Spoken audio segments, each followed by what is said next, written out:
Hello, hello, bienvenue à tous pour le Fanzone numéro 14. On est le mardi 19 mai. On commence un peu avec un peu de retard. Il y avait personne qui était là. Et puis, ben, je me suis dit, pour finir, je vais le faire en enregistrement. Euh, donc, du coup, tiens, ça, c'est pas normal, ça. Pourquoi ça l'affiche comme ça, là? Ah, c'est pas la bonne case. Attendez, je refais un petit réglage visuel. Voilà. Hop. Voilà. Donc du coup, aujourd'hui, bon, une petite news Xborg, mais vite fait. Euh, il y aura un petit quelque chose au niveau de Proper. Bon, je crois pas avoir vu quelque chose, et puis des news e-sport. Donc avec, euh, on commence avec les rediffs de la semaine dernière. D'ailleurs, en parlant de ça, il y aura pas la semaine prochaine, si je dis pas de bêtises. Je vérifie. Euh, Est-ce qu'il y aura la semaine prochaine? C'est une bonne question, ça. Ah oui, c'est bien ce qui me semblait. Il n'y aura pas la semaine prochaine parce que je vais voir un match de la Coupe du Monde de hockey. Oui. Donc, pas de fanzone la semaine prochaine. Et du coup, je crois qu'il y a aussi pas la semaine d'après. Ah si, la semaine d'après, il y a. Non, il n'y a pas.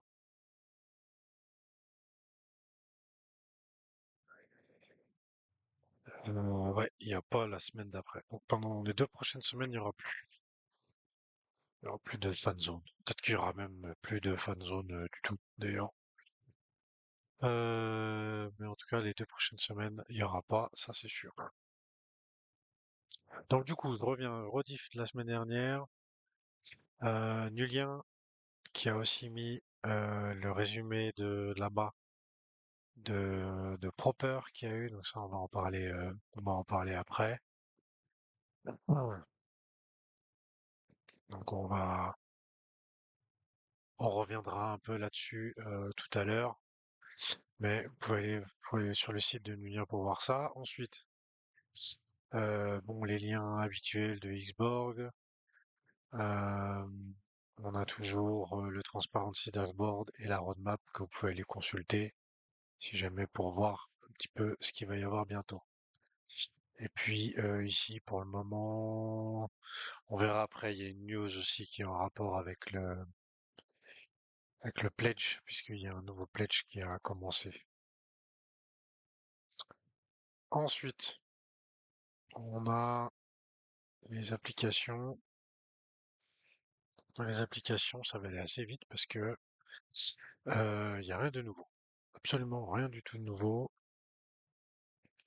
Comme il y a une nouvelle saison du Pledge, vous pouvez, euh, vous pouvez acheter le boost là, si jamais, j'imagine.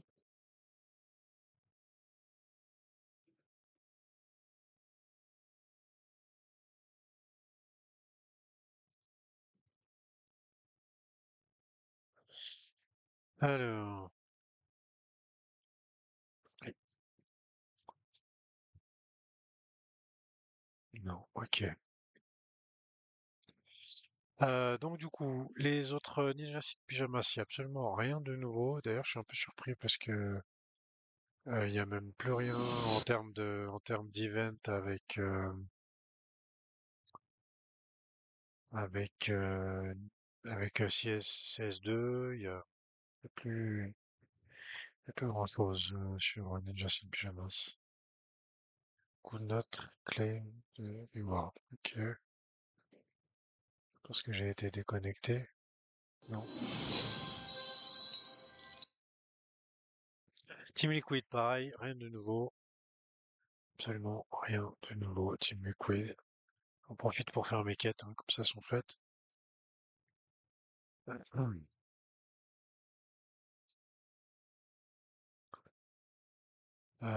Mais ouais, rien de neuf sur Team Liquid.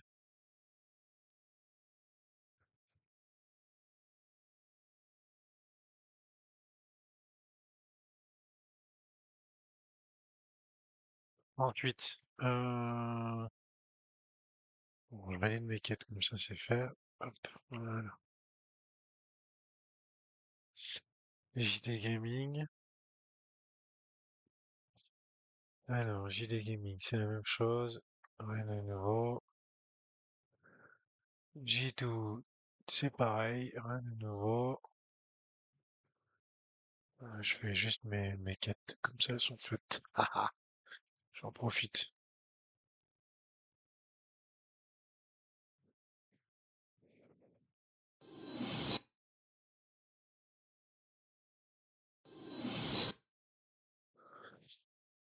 Euh, tac, tac, tac, là, il n'y a plus ni rien. G2.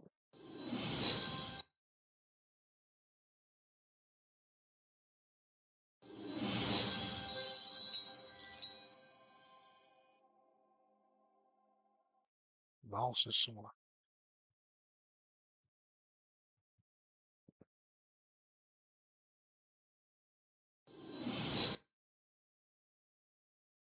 Allez,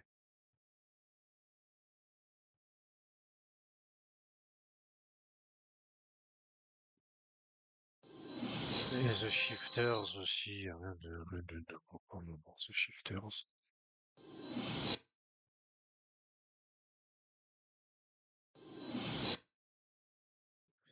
Tac, tac, tac, tac, tac, tac. Hop, The Shifters, j'ai encore ça à valider, et on passe à la suite avec les datas. Je crois qu'il fait le tour, hein. C'est quoi ça? Ah ouais. Allez, on passe à la suite avec les datas. Là, il y a deux, trois choses à dire au niveau des datas. Euh, donc, un compte X que je suis déjà depuis un petit moment qui s'appelle Bitcoin Vector. Il y a aussi la même chose avec Altcoin Vector, qui est là, c'est le petit rond bleu là, Altcoin Vector. Et du coup, il sert beaucoup des datas justement. Pour faire des graphiques et tout ça, pour essayer de trouver des corrélations et autres. Du coup, ici, on est Bitcoin vient de perdre une zone d'équilibre. C'est là que la véritable bataille commence. Donc maintenant, BTC est en dessous de la moyenne du vrai marché, base de coût des détenteurs à court terme, base de coût de tous les ETF, 83 000. Mais le vrai signal, c'est l'indice de risque. Oui, il est toujours en territoire de faible risque, donc faible risque par rapport à haut risque, hein, donc le trait rouge et le trait bleu. Et on est dans des zones de coût. Et du coup, par rapport à ça, c'est pas une très bonne nouvelle, mais euh, cette réaction nous dit que la pression de vente commence à infliger des dommages structurels. Donc ça veut dire que là, on va potentiellement rentrer malheureusement dans une phase où il va y avoir des fermetures de grosses boîtes de, de crypto. Donc, on peut imaginer peut-être des entreprises cotées au Nasdaq ou autres qui font du minage de Bitcoin, peut-être, des choses comme ça. Éventuellement des plateformes d'échange, hein, comme, je sais pas moi, je dis des exemples, hein, mais KTO, KuCoin, Mexi, voilà. Donc, et du coup, les premières fissures avant un effondrement. Du coup, ça, c'est pas très positif. Puisque en général, quand il y a cette corrélation qui est présente, eh ben souvent ça veut dire que c'est le début d'une baisse plus profonde. Voilà.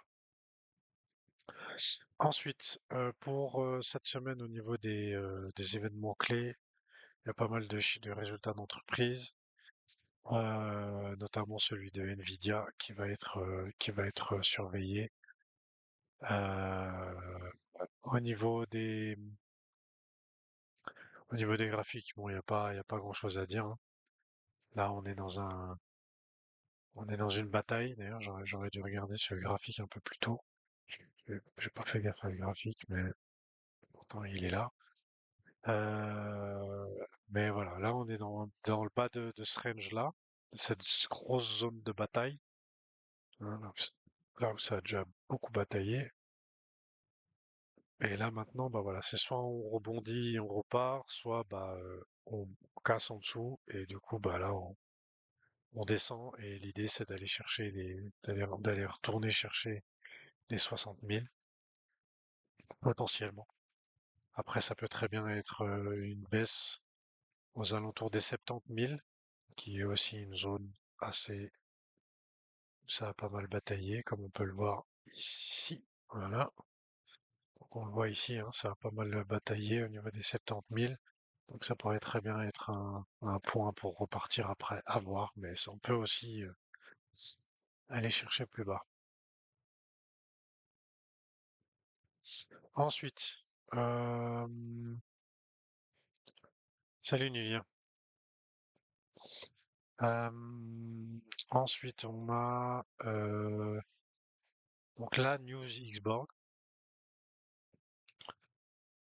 Donc la news Xborg, c'est que la saison 17 du Pledge a commencé hier. Voilà, donc si vous avez des XBG qui sont pas stackés, vous pouvez les remettre à travailler, si jamais. Euh, voilà, puis il y a toujours la page du stacking aussi. Désolé en retard, ouais, pas de souci. Je me suis dit, est-ce que je fais l'émission? Je fais pas l'émission. Je me suis dit, de toute façon, elle est enregistrée, donc voilà. Mais si jamais après, il y aura pas pendant les 2 prochaines semaines, hein. Déjà, les prochaines semaines, ça va être compliqué, en vrai.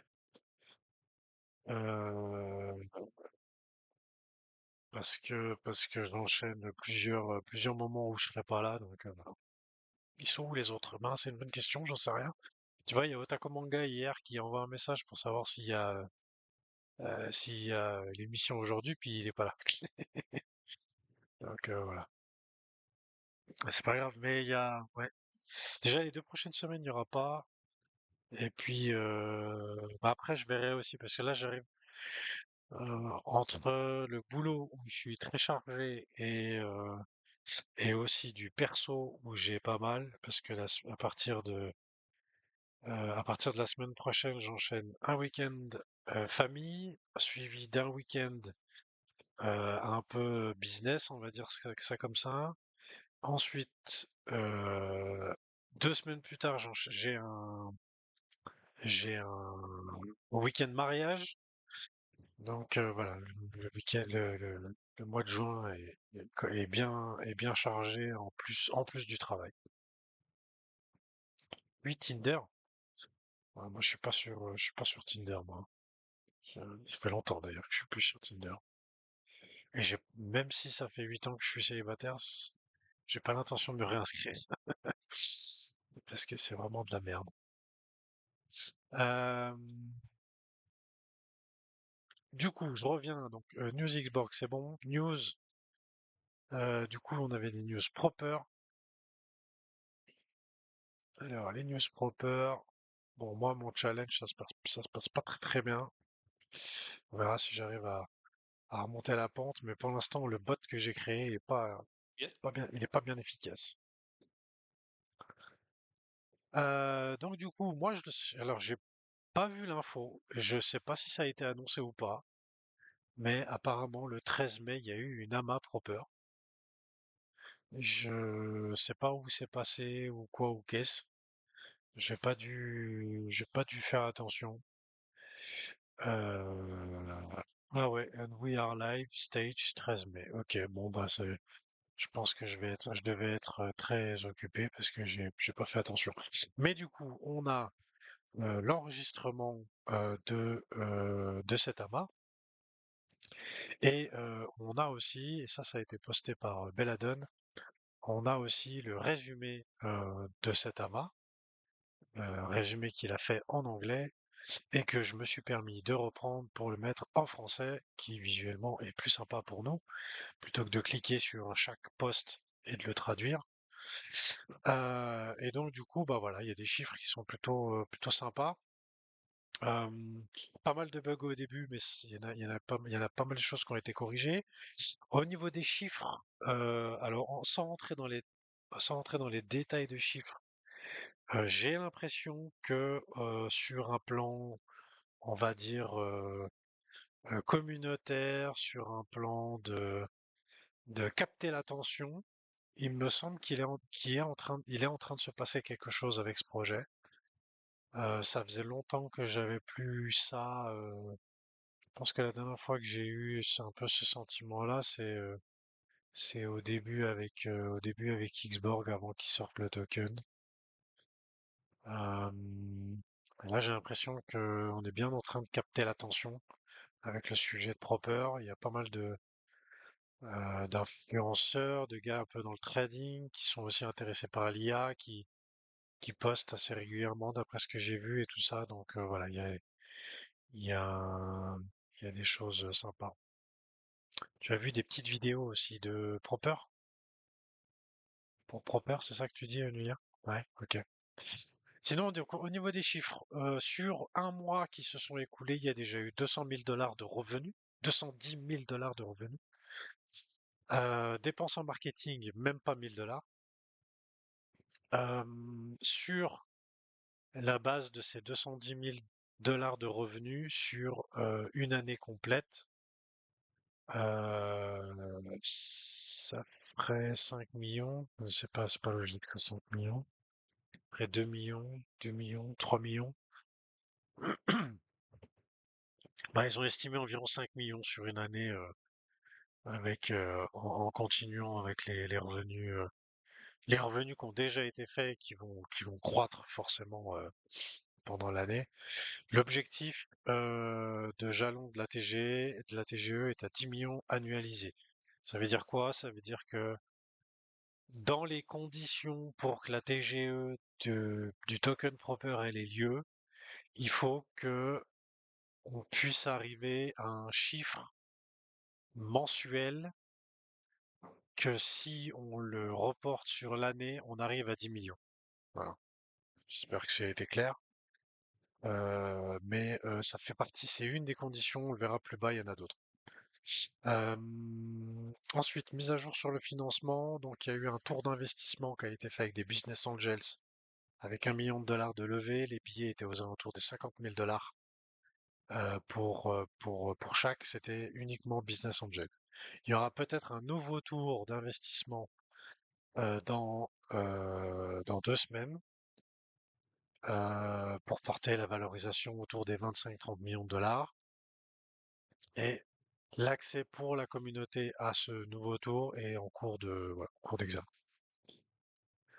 Ce qui arrive dans les prochaines semaines, donc là c'est plutôt technique de savoir qu'est-ce qui va être rajouté dans l'application, notamment la compétition de trading gratuite ouverte à toute la communauté, environnement simulé, dans un environnement simulé. C'est-à-dire que chacun pourrait se créer un compte et puis simuler euh, des, des, des achats et des ventes, et puis du coup gagner des points et puis faire un concours de trading comme ça. Ensuite, il y a les marchés de prévision. Donc du coup, il y a dans Proper, il y a Lou qui a développé quelque chose pour pouvoir intégrer Polymarket directement à Proper. Donc c'est-à-dire de pouvoir rentrer sur le marché de prédiction. Donc comme par exemple, qui c'est qui va gagner la prochaine Coupe du Monde bah, là en ce moment en Suisse, c'est la Coupe du Monde de hockey. Donc il y a la Coupe du Monde de hockey qui est organisée en Suisse. Bah aujourd'hui, là, on peut aller sur Polymarket et puis parier, entre guillemets, faire une espèce de pari sur qui va gagner le championnat du monde de hockey. Pareil pour le foot, etc. Et du coup, bah justement, la date cible pour ouvrir Polymarket et puis HIP4, eh ben c'est le 11 juin avec le match d'ouverture de la Coupe du Monde. Forcément, pour le foot, Polymarket, à mon avis, va être en ébullition. Et du coup, ben voilà, c'est aussi une bonne chose si ça s'est développé aussi pendant juste au moment de la Coupe du Monde. Après les marchés des prédictions, l'équipe se concentrera intensivement sur les multilocataires, les bots de trading Telegram, le trading par copie, l'intégration Solana et puis les mêmes coins, une application mobile aussi, et puis compte financé instantané pour les meilleurs traders de Hyperliquid. Ensuite, gestion des risques, comment ça fonctionne. Donc là, on a une petite mise à jour à ce niveau-là, avec le A-book et le B-book. Ok, donc ça, on va pas rentrer en détail. Et puis pour la TGE, ce qui nous intéresse peut-être un peu plus avec la TGE, donc le mois d'août, c'est un point de repère, c'est pas une date ferme, ça peut être avant, ça peut être après. L'idée, c'est d'arriver, comme j'ai dit tout à l'heure, avec les 10 millions de dollars de revenus annualisés. Pour l'instant, on est à 5. Contrat signé avec des entreprises sous licence et une réserve de capital de liquidité suffisante. Voilà. Donc, tout ça, c'est des choses qui sont en cours. Donc du coup, la TGE elle pourrait très bien avoir lieu en juillet comme en septembre. Pour l'instant, c'est en fonction de ces trois conditions que on en saura un petit peu plus sur la date de la TGE. Et puis sur les tokenémies, la tokenémie finale devrait être publiée après la clôture du prochain round de financement. Et ce que nous savons, c'est que l'allocation pour la communauté, ce sera entre 32,5 et 45%. Le système de points égale votre score de contribution égale votre allocation en Proper. Donc le système de points, je rappelle, c'est pour le trading sur l'application Proper, sur l'app Proper. Euh, le token existe pour une seule raison, la prochaine couche de capital sur chaîne. Donc l'idée ambitieuse de Proper, c'est de devenir une référence sur de l'allocation euh, de financement sur Hyperliquid et de devenir une référence. Donc Proper veut remplacer l'ensemble de la pile légalisée des firmes propres. Aujourd'hui, MetaTrader, CTrader, Courtier, CFD, flux de données CME à 30-40 dollars par mois par trader, zéro transparence. Demain, un seul SDK, Rails on Shine, Hyperliquid, Lighter, Ostium, plus marché de prédiction. Voilà. Proper a déjà des lettres d'intention de firmes réalisant plus de 100 millions de dollars de chiffre d'affaires annuel. Donc Proper a déjà reçu des, des lettres de, de, de firmes qui réalisent plus de 100 millions de dollars d'intention d'utiliser la plateforme. Voilà. Donc frais B2B, 10% du chiffre d'affaires. Déploiement cible, août, optimiste. Donc 10% du chiffre d'affaires, hein, plus de 100 millions de dollars, ça ferait 10 millions juste. Voilà. Voilà. Donc là, il y a un petit résumé, etc. Mais plutôt pas mal, plutôt intéressant en tout cas, tous ces chiffres. Donc c'est bien. Ensuite, Quant. Bon, j'ai rien vu, Quant, ou alors je suis passé à côté, mais c'est pas grave. On va passer sur les news e-sport. Puis je crois que j'ai pas mis de côté de news gaming. J'ai des news gaming, mais je sais pas si. On verra après. Donc sur le mois de mai qui est en train de se terminer gentiment, on aura bientôt. Donc on a eu du CS2, on en a encore qui va commencer demain. Ce week-end aussi, c'est le début du Major à Paris de Rocket League. Le retour aussi de Dota 2, qui avait fait une petite pause là. Dream League saison 19. Ah ouais, mais c'était online ça. Donc là, le retour de Dota 2 sur scène, ça faisait un petit moment. Et puis Major de Fortnite. Et puis, du coup, dans les CS2, en CS2, on a eu deux tournois en même temps. Donc on a eu le PGL Astana et puis l'IEM Atlanta. PGL Astana, c'est Spirit qui a gagné contre Falcons avec donc qui a été élu MVP. Et puis dans l'IEM Atlanta où il y a Vitality qui s'est fait sortir un peu plus tôt dans le tournoi. Là, c'est Navi qui a gagné contre Gamer Legion avec Wonderful MVP. Voilà, donc PGL Astana avec Team Spirit. Donc premier titre en 2026 pour Team Spirit, donc c'est bien, je pense qu'ils sont contents. Mouse qui a fait troisième de, de Astana. Ah tiens, j'ai pas chopé les trucs de l'IEM, mais c'est pas grave. Donc voilà, et puis le tournoi qui a en cours de CS2 qui commence demain, c'est le CS Asia Championship. Euh, donc là, dans les grosses équipes qui participent, il y a Falcons, Moose, Paris Vision, il y a l'équipe française 3D Max qui va participer, The Mongols qui sera là aussi, Ninjas in Pyjamas, Team Liquid. Bon, sur CS, c'est pas des équipes très très fortes, mais voilà. Donc ça commence demain. Ensuite, du coup, Dota 2, bah, je l'ai dit, ça va commencer ce week-end. Et ensuite, on va passer directement. Il y a League of Legends. Donc, League of Legends, il y a la LEC Spring, on commence à arriver sur la fin.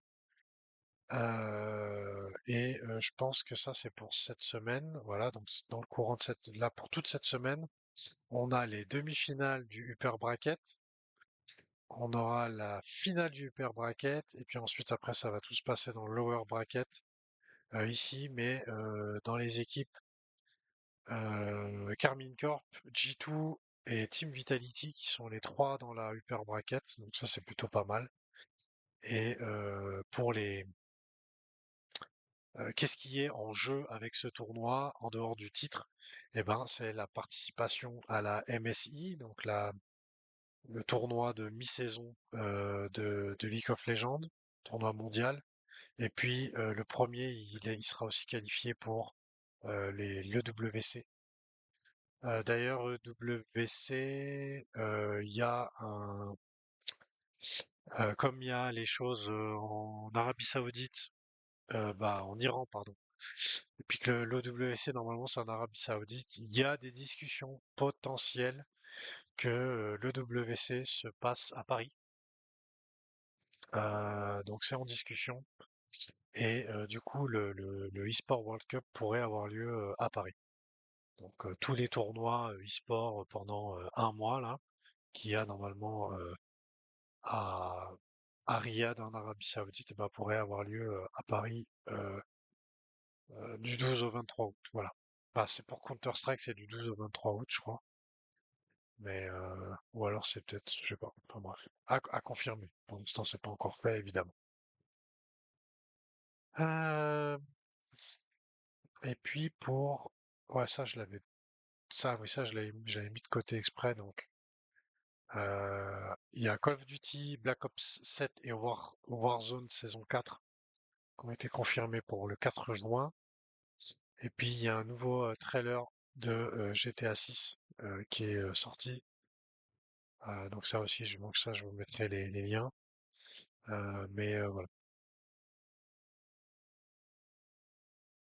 Voilà, on arrive à la fin, j'ai fait le tour. Pas de questions, Nulien? C'est bon, tout va bien. Tac, tac, tout est clair, nickel. Et puis du coup, bah je le redis, pas de fan zone déjà au moins sur les 2 prochaines semaines, peut-être même trois, peut-être même un peu plus, on verra aussi en fonction Du boulot, j'avoue que j'en ai pas mal et puis que bah j'en ai pas mal mais il m'en faut un petit peu plus encore. Donc il faut pas que je me repose sur mes lauriers. Mais voilà, on verra en fonction de comment ça se passe. Mais en tout cas, déjà les 2 prochaines semaines, ça c'est sûr qu'il n'y a pas fan zone. On verra après euh, dans 3 semaines s'il y aura de nouveau. Allez, merci. Et puis du coup, on se retrouvera au plus tôt le 16 juin. Voilà. Allez, à plus. Ciao, ciao.